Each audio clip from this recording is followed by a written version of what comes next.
Child abuse కేసులు పెరుగుతున్నాయని చిన్నతనం నుంచే పిల్లలకు గుడ్ టచ్ బ్యాడ్ టచ్ పై అవగాహన కల్పించాలన్నారు అడిషనల్ డీజీపీ స్వాతి లక్రా. హైదరాబాద్ బాగ్లింగంపల్లిలోని అంబేద్కర్ లా కాలేజీలో కన్సల్టేషన్ పోక్సో యాక్ట్ పై లీగల్ అవేర్నెస్ ప్రోగ్రాం నిర్వహించారు. కంపాస్ల అసోసియేషన్ తరుణి ఎన్జీఓ ఆధ్వర్యంలో అవగాహన కార్యక్రమం నిర్వహించారు. ఈ ప్రోగ్రాంలో additional DGP Swati Lakra, additional public prosecutor రామరెడ్డితో పాటు అంబేద్కర్ విద్యా సంస్థల కరెస్పాండెంట్ సరోజా వివేక్, కంపాస్ల association CEO Priya Iyengar, Taruni director Mamata రఘువీర్ పాల్గొని విద్యార్థులకు పోక్సో యాక్ట్ పై అవగాహన కల్పించారు. చిన్నపిల్లలపై జరుగుతున్న సెక్సువల్ అబ్యూస్ ను అరికట్టాలన్నారు అడిషనల్ డీజీపీ స్వాతి లక్రా. చిన్నపిల్లలు ఇబ్బంది పడితే హయ్యర్ అఫీషియల్స్ కు చెప్పాలని సూచించారు. 2016లో అమ్మాయిలపై అఘాయిత్యాలను అరికట్టేందుకు షీ టీమ్స్ మొదలైందన్నారు. పోలీస్ స్టేషన్ కు వచ్చి కంప్లైంట్స్ ఇచ్చేలా భరోసా సెంటర్స్ స్టార్ట్ అయ్యాయని చెప్పారు. Prevention of sexual abuse against children and the consultation that has been planned today regarding the POCSO Act. I feel that it is a very grave crime that are against children. Children, as all of you know, we all have come out from that age. They are the most vulnerable, or rather one of the most vulnerable sections of the society. Ambedkar విద్యా సంస్థలతో ఎంతో మంది పేద పిల్లలు చదువుకుంటున్నారని అన్నారు. ఆ సంస్థ correspondent Saroja Vivek. చిన్నపిల్లల నుంచి పెద్దలు, ముసలివారి వరకు అత్యాచారానికి గురవుతున్నారని తెలిపారు. పిల్లలకు గుడ్ టచ్ బ్యాడ్ టచ్ తెలిసేలా పెంచాలని సూచించారు సరోజా వివేక్. మన చుట్టూ ఎన్నో జరుగుతూ ఉంటాయి, జరగలేదని కాదు. ఇప్పటిదాకా మాట్లాడినవి మనకి రిజిస్టర్ కంప్లైంట్ అయిన కేసెస్ మన దాకా వచ్చేది చాలా చాలా తక్కువ. మీ అందరికీ తెలుసు, ఇదొక భయం. పోలీస్ దగ్గరికి వెళ్ళాలంటే భయం. రోడ్డు మీద ఒక యాక్సిడెంట్ అవుతుంది, దానికి మనం చెప్దామా, పోలీస్ కంటే భయం, మనం ఇరుక్కుంటాం. అట్లా కాకుండా ఇప్పుడు ఇంకా రాను చాలా ఈజీగా చేస్తున్నారు. సో మీరందరూ కూడా ఐ థింక్ గమనించి, మీకు కూడా తల్లి చెల్లి, general it's become a joke, మీ ఇంట్లో తల్లి లేదా చెల్లి లేదా, ఓకే హై భయ్ మేరకు ఆరెక్ట్ చెయ్యి. So these are common nasty jokes, but I do not want you all to be coming to this college where we have no ragging cases.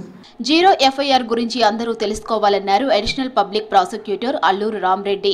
POCSO కేసులో త్వరగా ఎఫ్ఐఆర్ నమోదు చేసి మెడికల్ లీగల్ గా proceed అయి నిందితులకు శిక్ష పడేలా చేయొచ్చన్నారు. పోక్సో కేసులు పెరుగుతున్నాయని, కానీ దానికి సరిపడా స్పెషల్ కోర్టులు లేనందున న్యాయం త్వరగా జరగట్లేదన్నారు. We can say parents with teenage children, not only girls, boys also. Normally we always teach the girls how to be safe, secure, good touch, bad touch, how to say no. But have we ever told the boys what they should do? I mean, what sort of behavior is expected? Who is a role model for the boys? Yes, speedy trials means there must be sufficient courts as per pendency ratio. In general, there must be one court for 100 cases. In Hyderabad, there are two POCSO courts. One is 12th Additional Session Judge Court, which is the main institution court. All the crimes reported in Hyderabad are instituted in that court. All remands are done in that court. All charge sheets are filed in that court. POCSO కేసులతో పాటు online abuses కూడా పెరుగుతున్నాయన్నారు Taruni NGO director Mamata రఘువీర్. She Teams Bharosa సెంటర్లతో ఫిర్యాదు చేయడంతో నిందితులకు శిక్షలు పడుతున్నాయన్నారు. తరుణి ఎన్జీఓతో 22,000 మంది బాలికలను child abuse, school dropping, child marriages నుంచి రక్షించామని తెలిపారు మమతా రఘువీర్. పిల్లలపై అత్యాచారం చేసిన వారికి శిక్ష పడేలా వారికి అండగా లీగల్ గా ప్రొసీడ్ అవ్వడానికి పోక్సో సెంటర్ ప్రారంభించామని తెలిపారు కంపాస్ల association CEO Priya Iyengar. Who is going to bring this change into the system? Each one start blaming the other. We start blaming the parents, we start blaming the society, we start blaming the justice system, we start blaming the police, everybody. But we forget one thing, that we are the society. We are part of it. We are parents, we are officers, we are lawyers. We have at our college Prevention of Sexual Harassment Committee, Anti-Ragging Committee, etc.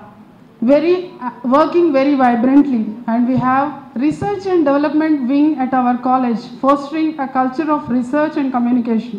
So we actually started bringing awareness to teachers, parents and also communities and with the help of police and also some of the donor institutions, we had prepared lot of materials, particularly for children, handbooks, pocket books, so that they know what is POCSO, what is the bad touch, good touch.